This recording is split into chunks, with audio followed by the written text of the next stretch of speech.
Hello, everyone. Thank you for tuning in tonight to Within the Cauldron. Now, tonight we have a special treat. I am so excited about this podcast. Um, you know, I'm going to love it. I feel like I'm a little kid already. Okay, so to further ado, let me introduce my two co-hosts. Um, of course, everybody knows my cousin Nico. Hey, Nico, and our spirit sister Medium Red. Hi, everyone. So tonight, I'm so excited. I feel like a little kid already. you know? This Okay. is fun. So tonight we're going to be talking to two guests that does Krampus, Mr. and Mrs. Krampus, and they also done an event in Washington. So we're going to talk to them about everything Krampus. So, Medium Red, why don't you introduce our Mrs. Krampus? Wonderful. We have Deborah Jezik, known as Lady Krampus. She's a prominent figure in the Pacific Northwest Krampus community.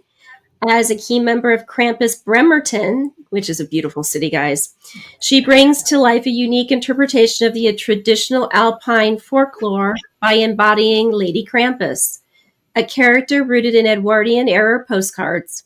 In this role, she portrays a protector of women and children, punishing those who do them harm. Her performances often feature a basket filled with naughty men she has captured. Deborah's dedication to authenticity and cultural storytelling has made her a respected presence at events like Krampus Knock, Bremerton, and the Krampus American Convention. Through her creative expression and community engagement, she continues to educate and enchant audiences, ensuring the enduring legacy of the Krampus tradition in the region. Welcome, Deborah. Thank you for joining us. For having me. Hi, Deb. Hi.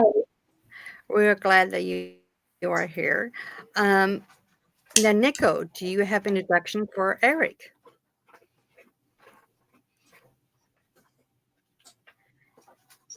If you don't, I do. Sounds like he's trying to talk, but is there There we we go. go. We have Eric Morley, who is the founder of Krampus Bremerton and the creator of Krampus America, two projects that have been helpful to ignite the modern revival of the Old World Krampus traditions across the U.S. Uh, what began as a small community event in Bremerton has grown under Eric's direction into a major winter festival that now draws thousands of visitors each year, showcasing dozens of local businesses and hosts performers, artists from around the world. Through Krampus Bremerton, Eric has expanded his work far beyond a single festival. He develops partnerships with Krampus groups, artists, carvers, cultural organizations across the globe, connecting European folklore with American creativity. His National Krampus America convention launched in 2025 and has already become a hub of makers, performers, and enthusiasts from multiple countries. Eric is known for his ability to blend mythology, community building, and modern event design into experiences that feel deeply rooted and wildly imaginative. And his work continues to inspire new Krampus events, new creators, and growing an international network of people keeping this winter tradition alive. And welcome, Eric. We're glad to have you both on tonight. Thanks so much for having us. We're excited to be here. Uh, I think I'm excited too. I'm very excited. I feel like a little kid. I'm just, you know, Krampus. I love Krampus. We celebrate him. We don't really do a big celebration, but for the kids and everything, we kind of celebrate. We kind of Mhm. let the kids know who Krampus is. So, um, for the first question that we have, and either you or Deb can answer it, where does the legend originate? I'll let you start, Eric. All right. So the legend is an ancient tradition, very old tradition, predates Santa Claus, that comes out of the Bavarian regions of Europe. So, you know, as you look through folklore, mythology, and icons throughout history, as well that transcend into our modern day lives, there are characters that are used to influence human behavior. And Krampus, or Krampus as we call him on the West Coast, frequently with a West Coast accent, is one of those characters that has thrived through centuries as one of those characters to influence mostly children, but as people age, they still remember the influence that Krampus has had in deterring them from naughty behavior. And because if kids behave poorly, then the Krampus is going to come out of the forest in the winter time and snatch them and take them away. And Deborah has a lot more story on that and how that transpires and how it goes about. But finding its Bavarian roots, mostly in Austria and Germany, it's definitely found its way over the water into the United States and is rapidly becoming a tradition here in American culture and new holiday traditions for folks. Wow.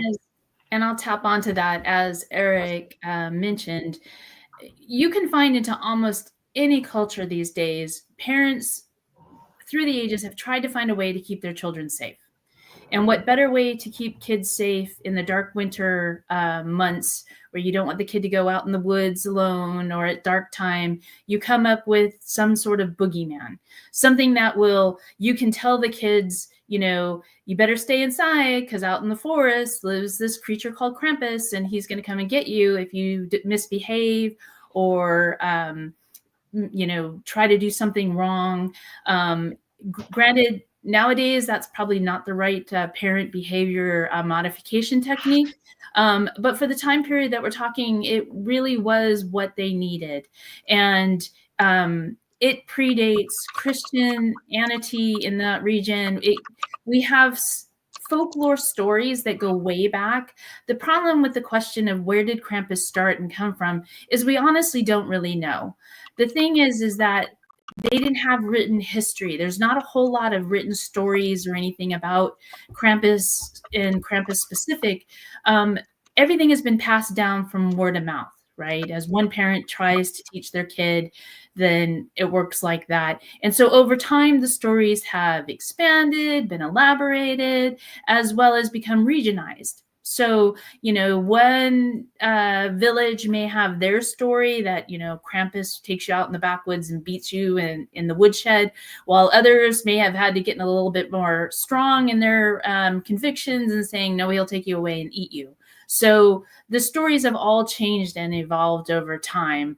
But we do have evidence that this concept of a ogre-like creature that lives in the forest who will punish kids misbehaving has been around in a very long, long period of time. Wow. So I know a lot of people thinks that Krampus is related to St. Nicholas. So how would you say is he related or not? Not originally, and not today. I know that you see a lot of modern depictions. Red One came out in 2024 as a Hollywood blockbuster film which portrays Krampus as Santa Claus's brother. That's not true. It doesn't follow folklore, tradition, or history or accuracy. I tend to be a fan of things that mainstream Krampus a little bit more, but would prefer that it stays true to the history. As Deborah highlighted, Krampus predates Christianity, and so Saint Nicholas is emerging as an icon of Catholicism and the introduction of Catholicism into the Bavarian regions of Europe. There was an attempt to eliminate Krampus from tradition, and the locals didn't like that. They weren't going to have it. They loved it. They loved the tradition. They weren't going to let it go away. So they held on to it. And the result of that is integration of St. Nicholas and Krampus going from farm to farm together. And so it created a new version of the story. So, like Deborah was saying, it's evolved over time. And you see kind of a constant evolution of the character over time, moving from plays to the streets to merging with other characters and participating with other characters over time. But truly, they are not related. One is now more today a tool of the other. And Deborah, maybe you can elaborate on that aspect. Yeah, what I like to tell people is St. Nicholas doesn't like to get his hands dirty. So he's basically hired these henchmen he calls Krampuses. And so when he goes to the houses, St. Nicholas is the one who reads in his book which of the kids have been naughty and nice. And he gets kind of input from the parents before he arrives at the house. So St. Nicholas is really the one who determines who is going to get punished. The Krampuses technically don't do the ones who determine who's punished. However, I will warn you, if you irritate a Krampus, he will fight back. And that's often what you see at a Krampuslauf. People egging the Krampuses, and they will beat you accordingly. But in general, basically, St. Nicholas, and that's a lot of people lose that nuance. As Eric likes to say, Krampus really only knows whether you're naughty or nice. That's all he focuses on. And so going back to the influence of the Christianity period, oftentimes you'll see portrayed, a lot of times more in the Edwardian time period, a lot of the pictures where you'll see Krampuses with chains, right? And the concept idea there was that St. Nicholas tamed this forest beast, ogre-like beast, and he can control them better if they have chains on. So that's why a lot of times you see a lot of the Krampuses have chains. And of course, now in time, they put bells on and things like that. So that's kind of how that relationship. But basically, I like to think of Krampus as being St. Nicholas's henchman. That sounds good to me. Yeah, well said.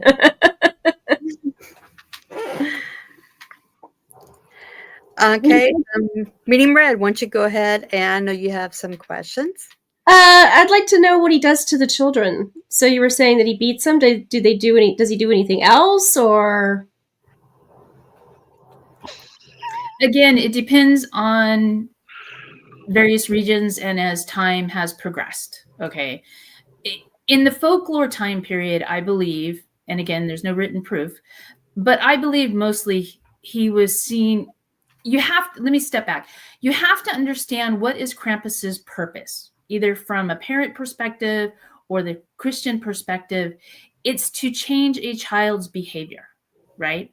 So basically the idea was that Krampus basically punishes the kids similar like when your grandma used to say, if you don't behave, I'm going to have grandpa take you out to the woodshed and spank you.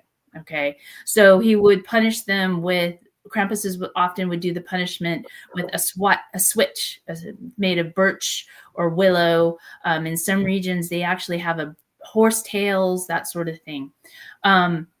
As time has progressed and kids kind of get less scared of, hey, I'm going to take you out to the woodshed, they have to kind of ramp it up. And so now you're starting to hear stories of, if you don't behave, Krampus is going to come and take you away and eat you. Okay. So I think some of what we're getting, that a lot of people say, oh, that's horrific. Why do you tell kids that? It's mainly been an evolution of time as to finding out where that scare point is in kids nowadays. And I think you see that in the masks that the Krampuses wear too. Because if you look back at the old early pictures of Krampus, it looked like a Muppet. That thing would not scare a child for anything these days. So now you're starting to see the kind of masks like what Eric wears, or what's the really scary Hollywood horror looking types of masks. Yeah. And again, that's going back to the premise of what Krampus is for. And it's to scare folks and remind them to behave the whole year long. I'm sure Eric also has some points on it. I mean, obviously, as a Krampus performer and somebody who dresses as Krampus, I don't actually drag children away and beat them. So it's all about story. Teasing. It's all about folklore. It's all about theatrics and performance. And I like to say that it's all about the terror, but not being terrified, right? So we're not looking to traumatize children. We're looking to build a story, build not support parents, because like Deborah says, we're not using these stories for their original purpose probably anymore, in as much as nobody actually believes that Santa Claus is bringing a lump of coal. But it is about performance and bringing the theatrics to say, you know, and bringing some sort of a tradition. And for young enough kids, maybe that is an influence that parents will use, but certainly don't want to get into trouble by actually doing anything to a child, and we certainly would not want to terrify them to a point of trauma. We're very cautious about that. I would preface that too, is that in America in general, because Krampus is somewhat new to a lot of people, most Krampus performers in America do not do the tradition swatting of the legs with the switch or whatever. Now, when you actually are in a Krampuslauf in Austria, in the Bavarian region, they will hit you with that switch. Oh, and, wow. Oh, yes. I have bruises to prove wow. it. I've seen the photos. Yes. And watch out for the littlest Krampuses, because they're out for vengeance. Always the small ones. The small ones, yes. You know, I want to remember a story where one of the older Krampuses had to tell the little Krampus, "Quit whacking on your grandma." But the point is, as Eric has mentioned, because we are trying to introduce Krampus and the tradition and the history of Krampus, we also recognize that America hasn't grown up with Krampus. And so they don't understand the traditions. And so we as performers have basically kind of agreed among ourselves that we don't actually go through the crowd using our switches and such to hit people. So the videos and stuff you see coming out of Europe is not really what happens here in the Krampuslauf in America. So that's kind of one of the main differences, and there's a reason why we do that, and that again is we're trying to bring the tradition and the story of what Krampus is, but the mainstream in America is not ready for the full Bavarian Krampuslauf experience. There are great opportunities to go do that. I had that opportunity last year to actually go experience it, and I take that information and I apply it to the Krampus performers here in the States, so that we can also pay homage to our Bavarian performers and let them know that we are trying to keep their traditions as best we can within the confines of our limitations. Makes sense completely. Thank you. Yeah. Let's bring up some pictures here. Deb or Eric, either one of you can tell us what they are. Here's one. That's incredible. I love that picture. Thank you. This is I actually play two characters. So this character, her name is Krampus Berta. Her mask actually comes from Switzerland, and it's made of fiberglass paper mache material. So she's a little bit different than your Austrian wooden masks. She is based on, as Nico is aware of, the Percha. And she actually kind of more portrays the pretty Percha. So you have an ugly Percha and a pretty Percha. She's not technically, I guess you could kind of consider her Krampus' sister. And that's kind of how I portray her. Where she comes in handy too is she looks almost like Fiona from Shrek. So when Mhm. kids are at events and they're really scared of seeing a Krampus, I will often step in as this character, so the kids kind of get used to it. They're not so afraid. They're like, oh, well, maybe, and I try to make them know that, they're safe in this environment, and then they're more willing to go visit the other Krampuses. So that's one of my characters I play. That's beautiful. Incredible. Mhm. And here's another one. And this is also you, correct? Yes, this is also me. This is her Lady Krampus. She is actually based on the Edwardian Krampus postcards that came out. She actually is portrayed as protecting women and children. So she punishes men who are behaving badly. So a lot of the postcards you see of her, she's snatching up men who are in gambling joints, or who maybe are not doing things they should for their women and children, and she'll pop them in their basket, and then she takes them off and punishes them, similar to what Krampus does with the children, taking them out to the to get a good switching. And again, this character is one that that I like because I have the ability to talk. Because I don't have a mask, I can use this character to educate people. I can tell people what they're looking at, that these are the Krampuses, this is the storyline about them. But I also am able to talk to the children, and I don't look as scary. One of the tricks I like to use is I carry a basket of chocolate coal that you can pick up at any of the shops around this time of period. And what I do is, when I see a kid being really, really scared, is I will go up and I will ask the parent or the adult, is it all right if the child has this magical coal? And of course they can see it's chocolate. And if they give permission, then I will hand it to the child and I will say, this is magic coal. If it tastes like chocolate, you've been good all year. Krampus can't hurt you at all. He only punishes kids who've been misbehaving badly. If it tastes like coal, you better start running. You'll see the kid gingerly kind of opening up, the wrapper, and they go and they bite into it gingerly. And as soon as they taste it, their eyes light up. And the parent says, what's it taste like? Chocolate! And they will go running to the scary looking Krampuses, give them hugs, get pictures. The parents are excited because they're getting that great postcard they've always wanted. And so that's one of the reasons I really like that character. I kind of look at her as the Robin to Batman. Oh, wow. Good analogy. That's a really good analogy. And I think, Eric, is this you? That's me. Yep. So, Great and costume. thanks. And Deborah is in a lot of ways, she's our voice. As you can see from this mask, from this costume, Krampus doesn't speak. He grunts and growls, but he doesn't speak. And so it's really handy to have Deborah escorting us and helping us to navigate relationships with kids. I've stood behind her many times as kids have been sampling coal and been the recipient of those hugs as they run past her to give us a hug. So this costume is, so the mask is a wood carved mask from Austria with real horns made by Reddy Meskin. And so, as in custom Bavarian tradition, all of the masks are wood carved masks. They're really works of art.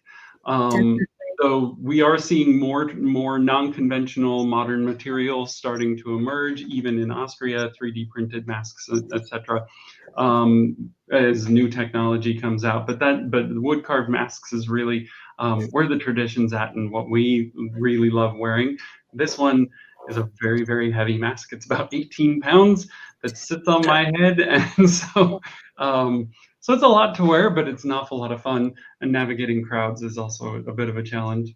The suit is also a traditional suit that was made by Krampus shop in Austria. It's a full goat fur suit with leather belt, and so I'm dressed head to toe in wood, horns, and leather. And it's about, with the bells on, it's about 80 pounds in costume that I wear. There's a reason, I think, that Krampus is a winter character, a winter monster, because it's hot And I've worn it in the summer for about 15 minutes at a time is about the maximum I can wear it before getting fully dehydrated and passing out. Wow. Oh. I bet. This this is you again, correct? This was a photo taken by Tahoma Wind Photography, as was the last one. This was from a bar crawl that we did in Leavenworth, Washington, which is kind of a Bavarian replica town in the Cascade Mountains here in Washington. And we have an event coming up again this Saturday in Leavenworth, and we were bar hopping, and one of the bars happened to have a gas burning fire going out in front of the bar, and so I took a chance to stand behind the fire, and my friend Becky took a really fantastic photo. It is a great photo. It really is. And then we have you again. Wow. Again, this is one from last year in Leavenworth, and just love the photo. This is kind of the menacing approach that you would take when you're walking down the street. This was from a Krampus Lauf. A Krampus Lauf is a Krampus run, translated as a Krampus run, I guess, to Americans. It would be more akin to a parade, a very slow parade where it's a bunch of menacing characters going back and forth and harassing the crowd. And so this was me in the middle of harassing people walking down the street. And kind of scary. It's super, super noisy. Like with all of the bells that we wear, you'll hear a Krampus before you ever see a Krampus. Deborah and I were just in Vancouver, British Columbia, a couple weeks ago for the Vancouver Christmas market. And she was staying in the hotel opposite of mine across the street. And we all had agreed to meet out on the street corner before walking down to the Christmas market. Deborah was running a little bit late, tattletale. And she could hear me from across the street, floors up, from her hotel room to the street. And she's like, dang it, I'm running late. I need to get out there. Yeah, those bells really carry. And it's an amazing sound when all of the Krampuses are coming together. And that's kind of one of the, going back to like, okay, what do Krampuses do to, kids or scare kids or whatever? And they will get together in a circle, and they will start jumping up and down and just getting all those bells going. And kids miles away will know what's coming, and they're ready. Wow. And then we have this and wow, a coat, Santa coat. Yeah, so this is super interesting. This is a way to introduce a variation and a controversial topic. Is that access? This is me posing in front of Crazy Hill Garden and Botanicals in Belfair, Washington, which is one of the events I visit and do every December. And the robe is something that has stuck with me from the very first time I got into costume, and something that you'll find frequently with newcomers to Krampus in the United States and Canada and North America. Access to authentic traditional costumes is very restrictive. It's tough to get them. It's tough to import them. Getting on a costume maker's list, getting them to make them, and they're also fairly expensive. So particularly for people who are a little unsure about getting into costume for the first time, they're not going to want to drop $3,000 on a new costume. And that's the way I started. Just simplicity, what was available to me, what I had access to, what was popular in Hollywood after the 2015 movie at the time. So I bought this red coat. I wanted fur on it. I went to Fred Meyer. I bought some pillows and took them apart and hand sewed some fur on it. And most of my photos and most of my appearances, I appear as an authentic, traditionally dressed Krampus. But the red coat stuck with me, so it comes out every December in Krampusnacht Bremerton because people love it, and it's familiar to Americans. I welcome it. It helps them to resonate. It resonates around Christmas time and helps them to connect it to the season and the holiday season. So I don't hate it, and I respect those who are really trying to to get involved, get into costume, introduce themselves to it, access what they can, and get involved with us and play around. Wow. And here's a close-up of That's incredible. Yeah, those masks are fantastic. They really are. That is incredible. Enough. With this one, so we hosted the Krampus America convention last May, which is the first con or convention of its kind anywhere in the world, bringing together organizers and performers literally from all over the world. We had people from different countries and all over the United States. And I was talking with a documentary filmmaker who filmed us for the Krampus documentary that's scheduled to release next year, about what we should do to welcome people into town. And he's like, well, you need to take advantage of your surrounding. And Bremerton is surrounded by water, and it's also a Navy town. So I spoke with the docent of the USS Turner Joy, which is a warship that sits in the dock here in the marina in Bremerton. And we hosted a welcome party for people on this American warship, because what's more American than being on a warship docked in the middle of the Puget Sound? And we just got these really fantastic photos, bringing Krampus, the most American Krampus as you can get. And so it was a lot of fun taking photos on this warship. Wow. Oh, wow, that's incredible. Yes, it is. So this is actually a Krampuslauf in the Bavarian area. This is typical of what you would see over there. This is just a stock photo that came off. But what this shows, though, is some of the traditional characteristics that you see in the Krampuses.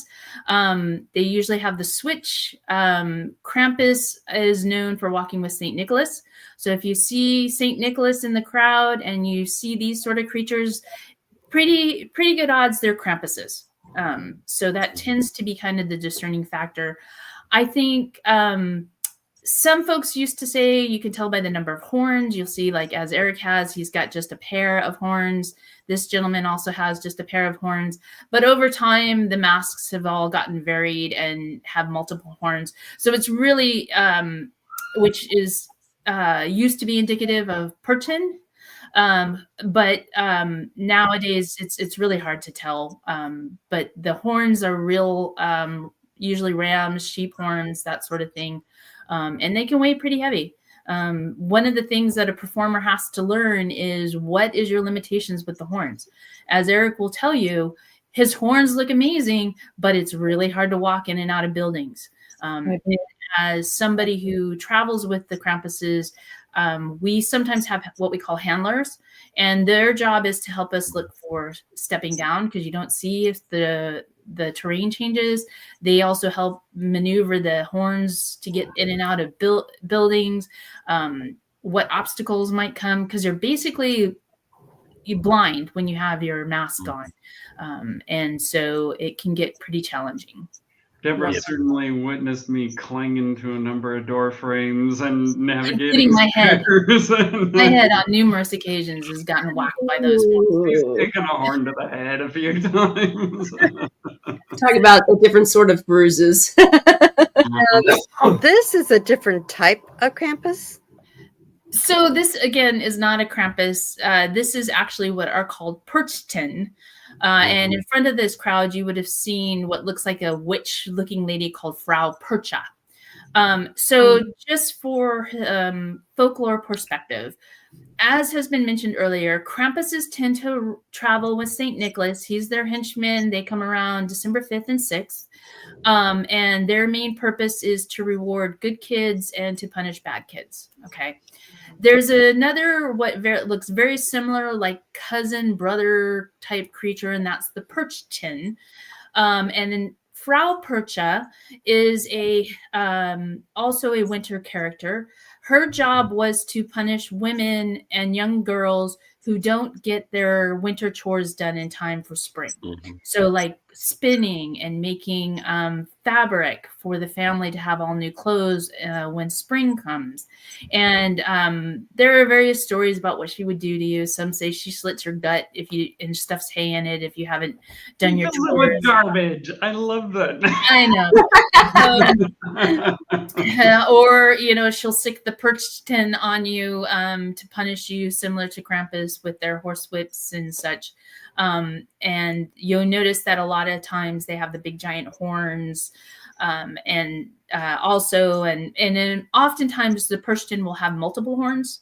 So nowadays, mask makers are making the Krampuses and the perch tins look very similar. So it really, to kind of detail it, you kind of have to see who is leading the crowd. Wow. Wow. Yeah, who's their companion? Yep. Yeah. And I think the next picture that you're going to bring up is another variety of perch tins. Okay. Mhm, Yeah. mhm. Yep. Okay. So this is and as we talked about before with the Krampus idea as well as the Perchton idea, the way the character has been portrayed has really been dependent upon what resources have been available to the performers. And oftentimes when we have new folks come in to our performing group, we tell them it's like, you don't have to run out and buy the Austrian getup from the get-go. As Eric alluded to, it's thousands of dollars. You can kind of start with what resources you have available to you. So the Perchton that you just saw in that, they actually use straw. And I understand, I think it's like pea straw or something like that. So they use straw that they have attached to clothing, and they actually have a musical drum beat. So they have taken like old radiators, old sinks and whatever, and they basically are known for carrying a beat as they march along. They also have some characters that run with them that look like Krampuses, and they blow horns, but they're following basically what Frau Percha is telling them to do. So she will direct them as to where they will go and what they will do as they travel through the town. Wow. Okay. Then we got this one. I like this picture. This is pretty. So this is, Posts. because they're walking with Krampus, they are akin to Krampuses. Because they're walking with St. Nicholas, they are akin to Krampuses. And this is a special area near Berchtesgaden in Austria, Germany area. And these characters basically look like they're living in haystacks. And so they travel around and they have switches also. Their switch is actually made from willow branches that have been interwoven into a braid. As you can see, one of the characters has one in his hand. Yeah. And basically they do the same thing. They travel along with St. Nicholas. They go from house to house, making sure who's been good and bad. They'll also run through the Krampus market in town, wreaking havoc. And they will often, they will have some folks in their performing group who actually are Krampuses. And they kind of help go ahead of time. I think they have a different name. But basically they'll help stop traffic if they cross the road or whatever. And they also have these huge giant bells about the size of a bowling ball or even bigger on the backs of them that bounce up and down, and that's how they make their noise. You notice they don't normally have the little chains with all the little tiny bells. They just have one big huge bell that makes a huge sound. Wow. Okay. And the thing is, I pointed out earlier, this tradition of having a character whose purpose is either to remind you to behave yourself and be afraid of the dark so that you can be protected, or the other things these characters do also is similar to the straw perches we saw that play the music. They are basically trying to drive out evil in the town and the village that they live in, right? Similar to some of the other stories we have out there, folklore stories out there of where, there's a night where you want to try to drum out the evil that's coming in so that the rest of the year, the village and all will be safe and kept. So this actually is a group from Portugal. And you can tell they have similar carved masks. Those masks are made out of wood. They're hand carved. They have more of a string fabric style costume. But again, their main purpose is to go through the town during January time period and basically mark the time where you're getting out of the dark and going more into the light, and you're going to drive out all the evil spirits that have been hiding in the dark corners of the village and the town. And so these guys are called Corstas. My pronunciation may not be the best, but these folks are from Portugal. Cool. That's really cool. Very cool. And this is a worldwide concept. Again, the driving out the evil spirits at night and making sure we behave. So these guys are called, they're from Japan, and they are called Namaga, I believe. And their job, similar to Krampus's, is they travel around to the houses in the January time period, and they ask, the kids, have you been good this year? If you haven't been good, we're going to punish you. And so this is their concept and style in Japan of doing basically the same thing Krampus does. Awesome. And as I was said earlier, if we look at the older pictures, this is probably one of the earliest pictures that we have of what Krampuses looked like. This is probably from the 1920s, 1930s, perhaps. And what you see here is the carved masks, how they look more Muppet-like.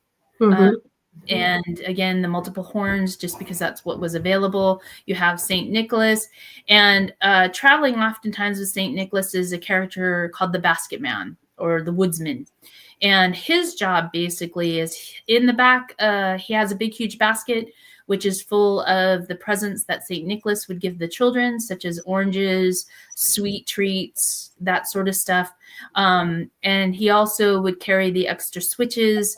Sometimes if St. Nick wants to remind a kid that he needs to behave through the year, he'll leave him a little switch that he'll keep in his bedroom to remind him to behave. And so this character also travels with the Krampus group.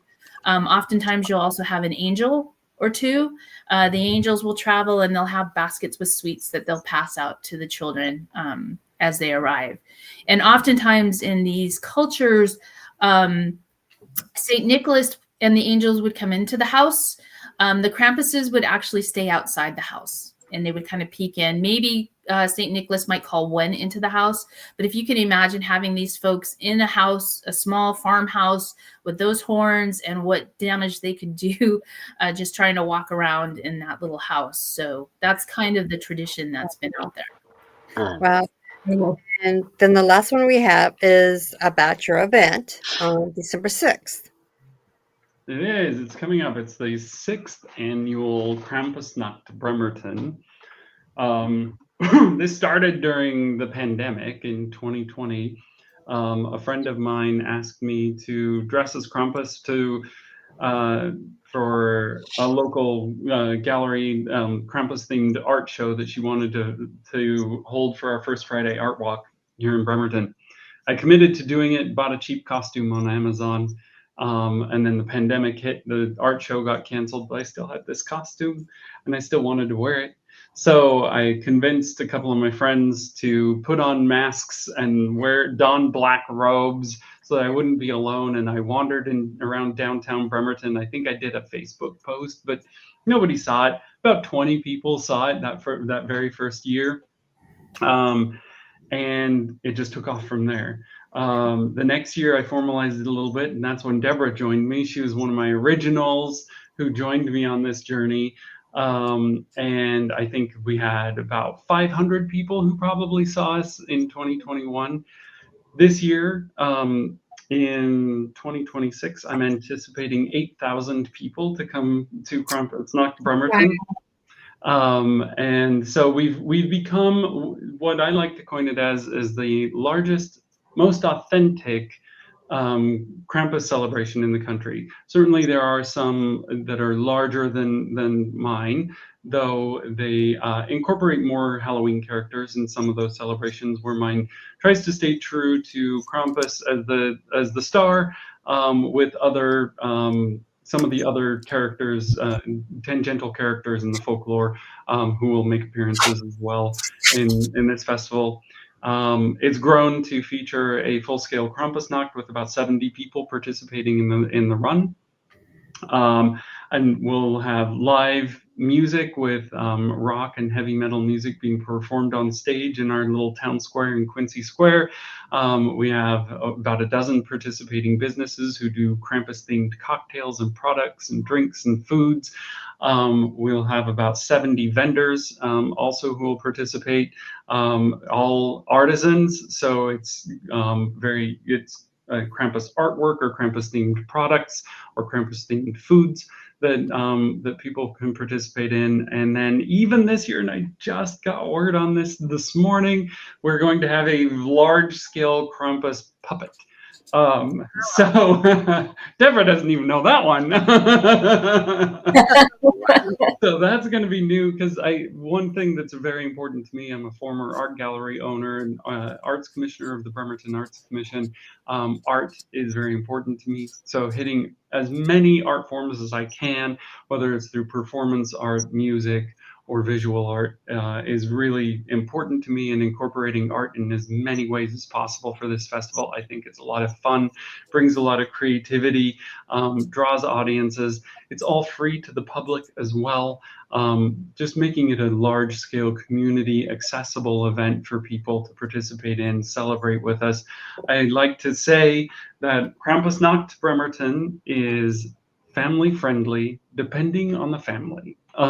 So it always, we're leaving it open to parental discretion to decide what's appropriate for them. I will say, by the sheer volume of photos that I have with children, almost all of them are with great big smiles and hugs. So I can say with pleasure that children have enjoyed this event, and I even have some of those kids joining me in costume for Kinder Krampus, with some of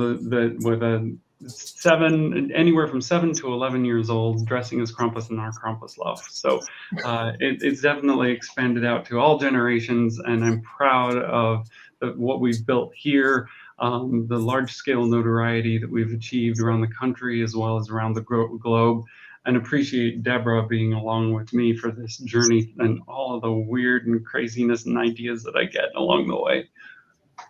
It sounds like a lot of fun. Nico, I know you might have some questions. Oh, go ahead, Deb. I'm sorry. I was just going to toss out there. I'm really glad Eric told you the story of how it all started, because there's lots of folks now really getting into the whole Krampus idea, and they're like, well, how do I start in my town? How do, because they're so used to seeing the YouTube videos of these big Krampus laufs and what Bremerton has become. But, I like to remind people, it's like you start small. All it takes really is dressing up like Krampus, grabbing a couple of friends, and just go walking down your main street. Try to keep it around Krampus night, December 5th, December 6th. Try not to, if you get too close to December 25th, you might run into a little problems. But I find that, if you and your friends, and then you'll find that the next year you're going to have a couple more people tagging along going, hey, this is a cool idea. And then eventually you'll end up with, 70 performers and over 1,000 folks coming to see it. So 1,000 people, and people traveling around the country and the world to come visit you on a battleship in the middle of the water. You don't. It's not something that if you want to try to do this, and as Eric says, he's focused more on trying to stay as true to a Krampus lauf as possible, but it doesn't mean you can't bring in some of the other solstice characters that are out there, the winter Yule characters like the Yule cat and the Yule goat and Baba Yaga and some of the La Befana. You can bring all those characters in. It's more a matter of educating, and I often tell people that if you're going to do that, try to at least have a flyer or two that tells why you're doing it and the history behind it, so that when folks see it, they're not, like, what's going on here? you get yourself established in those areas. Wow. Wow. Love that. Mm. That's incredible. I can't wait. I'm gonna really shoot for 2026 because Yeah. I had no idea that Bremerton did this, and it's a twofold. Like I told you backstage, I love Bremerton, so I'm gonna have to tell the husband we're gonna have to come down for December 5th and 6th next year to see this because this is incredible. I love it. No, it was the national home of Krampus. Yeah, I had no idea. Well, and for those folks who don't know where Bremerton is, we are actually across the waterway from Seattle, Washington. So we're pretty easy to get to relatively. But that's the location that Bremerton is. It's gorgeous, by the way. Very, very pretty place to be. I'm in. I'm ready. Nico and Chrissy, grab Chris. Nico, grab your husband. We got to go. We'll have to make this a trip. Yes, we do a family trip. I love it. I think it'd be awesome. Nico, you have any questions? Yeah, I kind of wanted to get into kind of the culture on Christmas, and I guess a good place to start is what foods do people associate with Krampusnacht? I'll jump in on that one. First of all, I always like to try to tell people Krampus really isn't associated with Christmas. Okay, there's a big distinction. So we try to make that because otherwise some folks get really upset. Krampus is more part of the solstice time period. So a lot of the foods and stuff that you would probably have around Krampus time, Krampusnacht, especially like in the Bavarian areas, you would have your Glühwein, you would have things that you would want to think of on a winter solstice. Now, what I can tell you is in some of these areas, what they do is they actually make a sweet bread in the shape of a Krampus that the bakeries will sell. And you can go online and you can find the recipes for making them, and they're kind of all over. Also in the European countries, you can go into the grocery stores or the candy shops, and they'll actually have chocolates that are shaped like Krampuses and St. Niklaus. And so oftentimes those would be treats that they would give kids at this time period that kind of relate to Krampus and that sort of stuff. As far as a distinctive food that's like, oh, that's Krampus food, I don't think there really has been. Like I said, I think what people tend to gravitate is what's going to keep them warm on a cold winter's night. Yep, I agree. I think the Leberkuchen, which are like a gingerbread cookie, and Pfeffernuss, which are like they're a spiced pepper cookie, like table pepper. And they're little tiny drops. Yes, those are really. But they're like a wintertime cookie, not specifically Krampusnacht. Yeah, they're equivalent to our gingerbread, and they tend to be sold a lot at the Christmas markets. Now, I think one thing that needs to kind of like be highlighted here, and I'm glad you kind of brought this up, Nico. A lot of people think Krampus is Germany and Krampus is Austria, or Krampus is in, that sort of stuff. There are areas in Germany, really, it's a small subsection in Germany that actually has the Krampuses, ones that more border Austria, right? Yep. So it's not uncommon to be talking to somebody from Germany about Krampus and they have no idea what you're talking about. Exactly. Now, they do a little bit now because it's become, more popular. But there are regions, especially on the west side, the more northwest area of Germany, that they don't do Krampus. It's not part of their culture. There are parts of northern Italy which kind of touch on the Alps that do have some Krampus stuff. You also have Krampus in Prague, in the Czech and the old Slovenia area, also celebrate Krampus. And again, that's all due to, I was just reading this, during the Austrian Empire. So when the Austrian Empire was taking over Europe, wherever they went, they would tend to carry with them these Krampus traditions.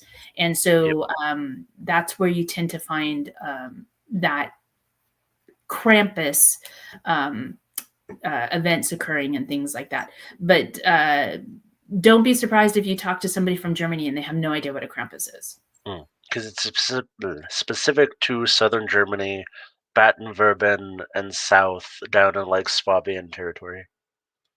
Yeah, where kind of like that, the Alps kind of go into that whole Bavarian area.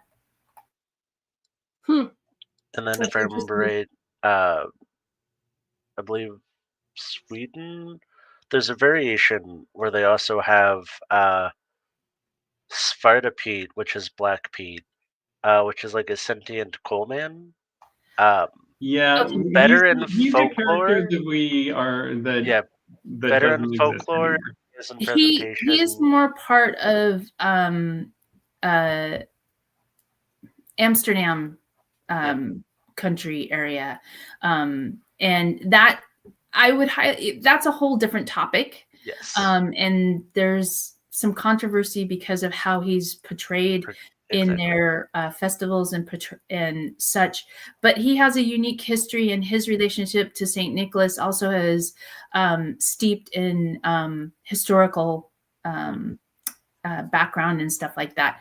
So that is something that's definitely worth looking into, but it's completely a separate sort of thing from Krampus. But I would also say that is a character that the UN itself has denounced as being a racist character. Yes. And so it's one that we don't celebrate anymore or portray anymore. And it's one that's okay that it falls away into history. Yeah. The concept as a folklore was interesting, but yeah, there's a lot of controversy around the actual portrayal of the characters, and it was brought in much later too. It originated in like 1850 with a children's book. Yep. Yeah. He doesn't need much more attention than that.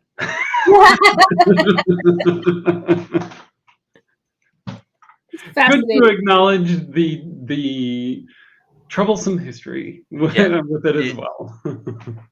But just a note of, you might stumble across it looking for Krampus things. People lump them together. Mm-hmm. So Eric, we see you have a mask behind you.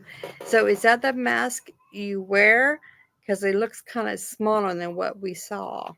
This one is actually a new mask of mine, and that I'm very proud of. I'm proud of all my masks. I have a number of masks. I have a mask made by one of the only U.S. mask maker, Gavin Hughes of Krampus Masks USA.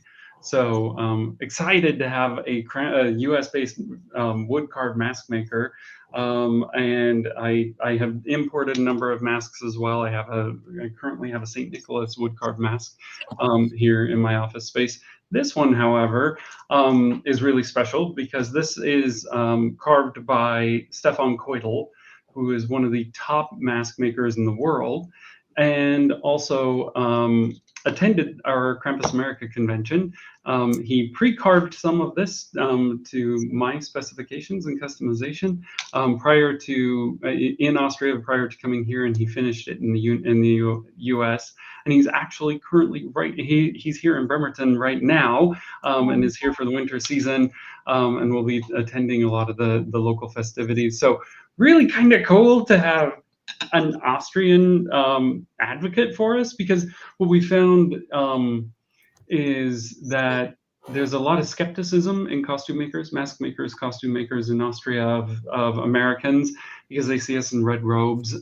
And what's been awesome is having Stefan Keutel as kind of an ambassador, building that bridge to say, no, look, these people are really taking it seriously. They want to do it authentically. They want to do it well. They want to pay homage to you. And so it's been great having him bring some of these masks, as well as make a lot of Austrian connections and elevate what we're capable of doing in the United States. That's awesome. One question for you guys, backing up a little bit. I don't know if you said it or not. If you did, I apologize. I'm just fascinated by everything that's being said here. What does Krampus mean? Is there a meaning behind Krampus, or? So traditionally, the word Krampus translates to claw. At least that's kind of the loose translation.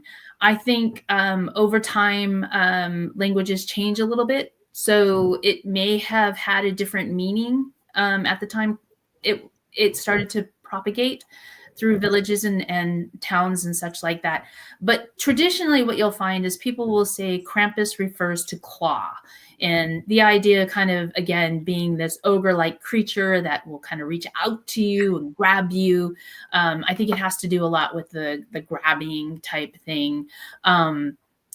There are some who will try to say, oh, it's a word for the devil. I think that's more of that Christianity aspect coming in, saying, well, if we can't get rid of this Krampus creature, let's try to make him be acquainted with the devil.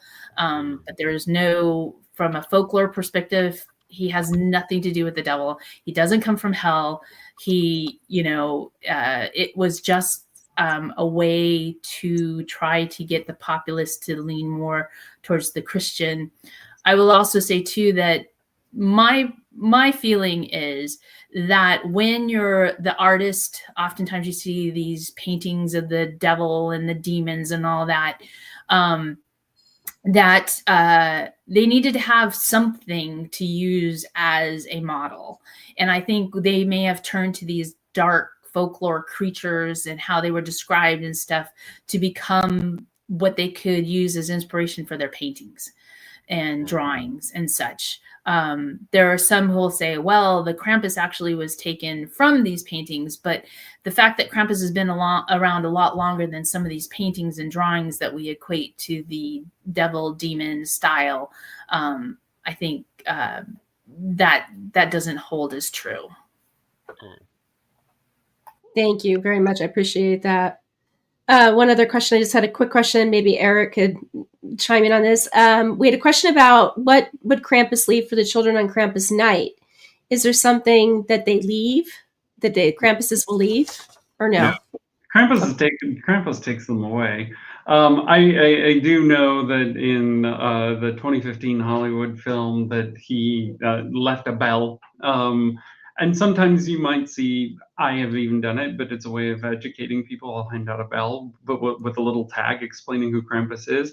But that's not tradition. Krampus doesn't leave anything. You'll find St. Nicholas or the basket carrier or somebody or an angel who will leave something for the children. But Krampus is all about accountability. And like Deborah called out, the thing that I like to say is Krampus only cares if you're naughty or if you're nice. He doesn't care about your wealth. He doesn't care about your religion. He doesn't care about your status. He doesn't care about anything, just if you're naughty or if you're nice. And I think that that's what I love most about the character, is that simplicity, that even in the face of something grotesque and monstrous, that it helps us to overcome fear.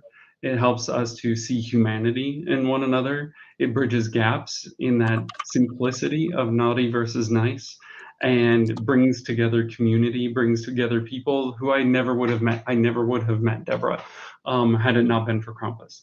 I've met people from all over the world from it, and we don't talk about other things, or we don't talk about divisive things, and we don't let those things interfere with what we're doing and being able to connect with the humanity in one another. And I find that even beyond the scariness and the tradition and the folklore to be the most endearing aspect of Krampus for me, is just the ability to connect, to celebrate on something simple, and to see humanity in one another, which I think we need more than we ever have. Amen. Yes. By far. Oh, Chrissy, you're muted. Does he have a weakness, Krampus? I love it. I'm glad. So I think Chrissy was saying, was there a weakness? I think you got cut off. Sorry. Oh, does Chris? I thought you said Chrissy has a weakness for Krampus, and I'm like, well, I'm glad that you do. I do. I love him. Yes. I'm the crazy one. I am. I love him. I mean, Deborah, you might be able to opine more on weaknesses, but I think that some of the tradition as it merged with Christianity was submission to Saint Nicholas, and Saint Nicholas being able to call the Krampuses off. I mean, this isn't like a character that you call on for the most part to help with something. Certainly, I find that maybe I find the energy of Krampus to be inspiring to me. He inspires justice, he inspires accountability, but he's not a character that you necessarily call on, or that that requires vanquishing, because he's pretty easy to overcome. Just be nice. Now, there's some stories state that Krampus can be placated with the gift of fruit, and if a small child is given fruit and eats it, they will be safe from a Krampus. But it's very localized and is not like a generalized focus of Krampus, but it's a story that some villages will use as a word for Krampus. Yeah, certainly. I mean, that's a thing that I find interesting. Particularly as people talk about the migration of Krampus into the United States, and the topic of cultural appropriation always comes up. But as Deborah was pointing out, the definition of Perchton has evolved and changed. The localization or regionalization of Krampus throughout Bavarian areas of Europe are very distinct. In one area today, you may find Krampus in a barn band performance, suspended from the air with wings on his back and swinging around, right? That's not tradition. But in other areas, they're very much purist, where it can only be men from the ages of like 16 to 21. They must be single, not engaged. They must, or even have a girlfriend. So like, they're very, very, very, very, very specific and very niched in what they want. What you find throughout history with Krampus, and even into modern tradition, is that Krampus, in my opinion, it adapts to the needs of the community. You can see behind me, there's a mask that's extremely different from those that you saw in some of the earlier photos of Krampus. And like Deborah was saying, kids aren't afraid of the Muppet-looking Krampus; they're afraid of this now. I think that traditions just kind of merge, and placation of Krampus may exist in some regions where it doesn't in others. And it all depends on the folklore and history of the region that you're in. Yep. Now, of course, in Europe, some families find they can placate the Krampus with a little bottle of schnapps. That would placate me. That'll work. Yeah. So you can, some places you go to, folks are encouraged to dump little bottles of schnapps into the basket carriers' basques, so that they have something to keep them warm when they get back to their place. I endorse this tradition. So do you think, because Krampus was like banned a long time ago,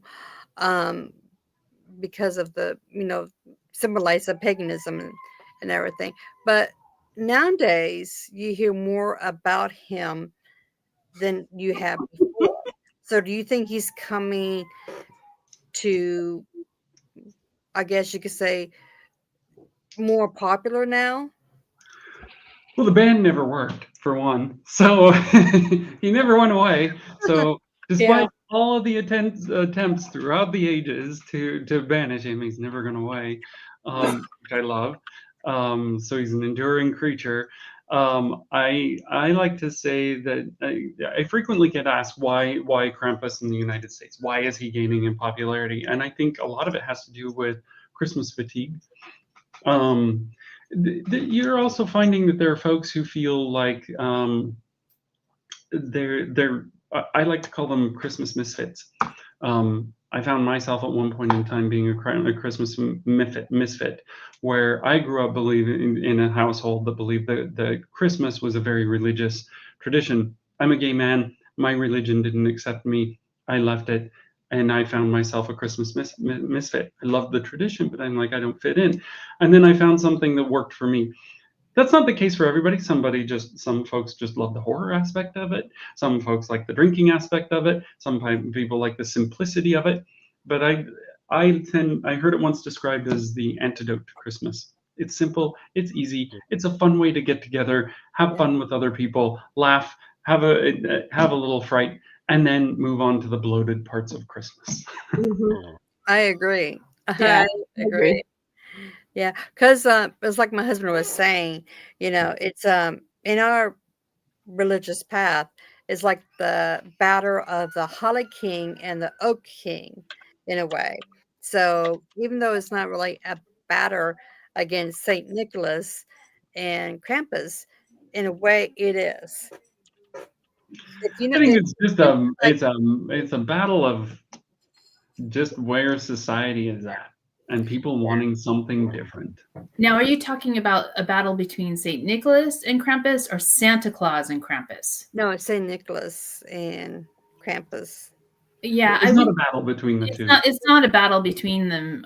One of my favorite postcards is of a. It's two gentlemen, and they're walking through the snow. One is dressed up as Saint Nicholas, and the other one is dressed up as Krampus, kind of, but more in a whatever resources he had. And they're walking to the next house, and they're laughing and joking with each other, right? So for me, that has always kind of been the vibe I've always had with Krampus and his relationship with Saint Nick, in what the village and the towns see it as.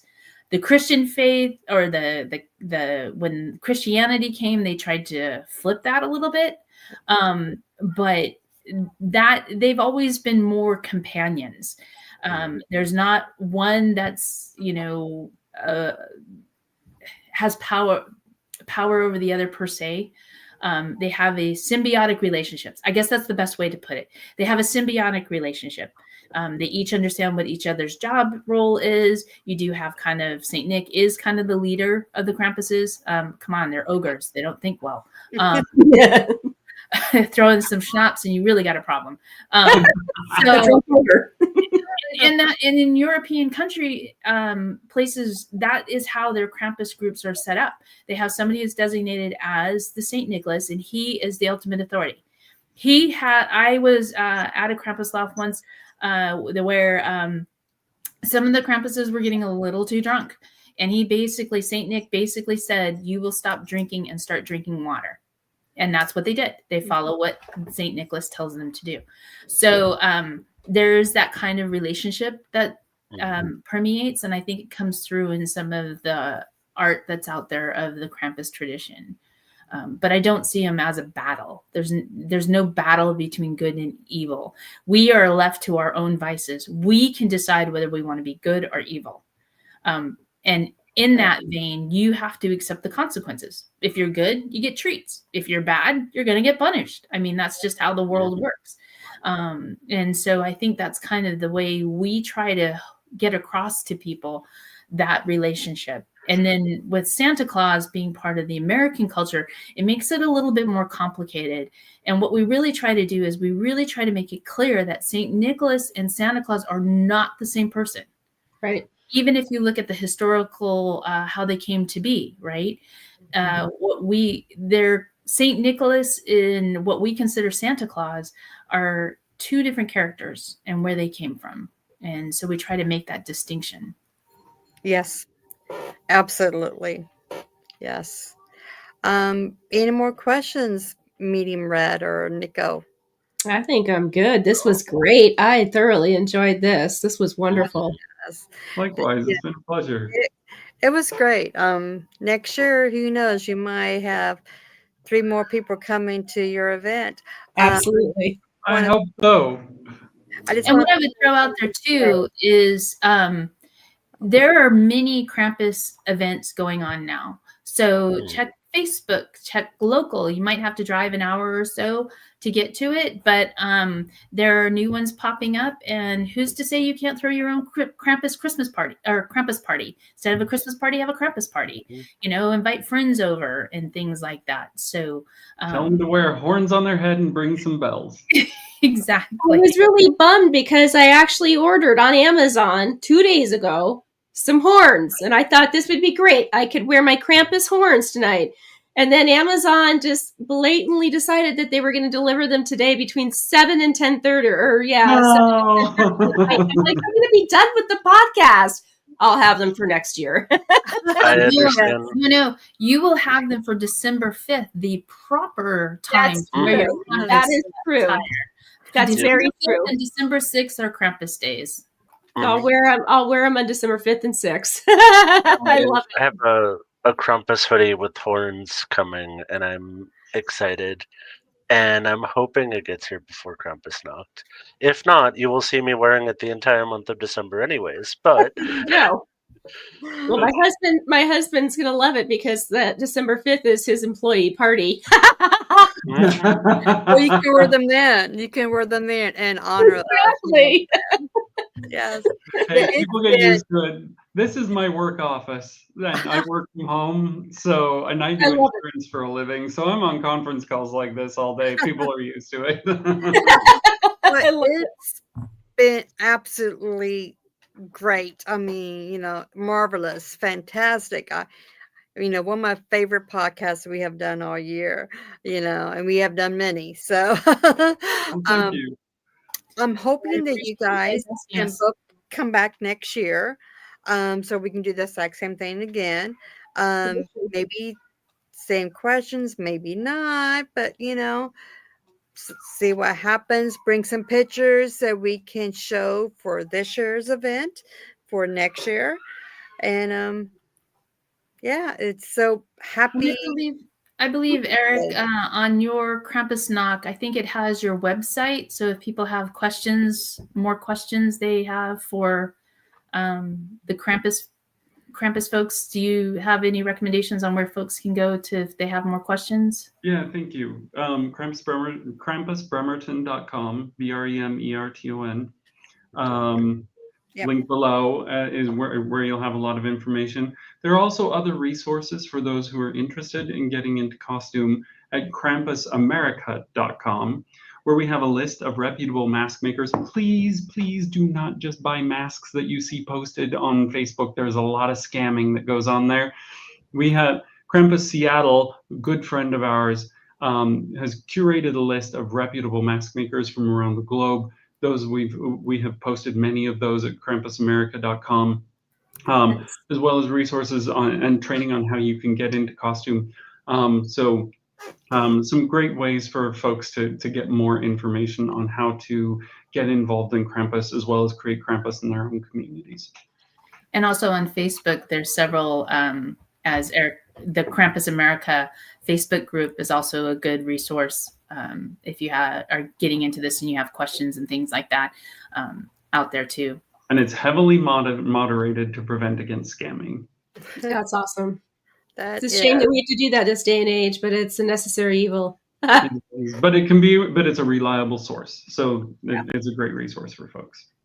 Well, we posted that in the comments, so those who watch it later on will have those up there too as well to remember. But it's been, like I said, absolute blast. It has been. Thank you both for coming on.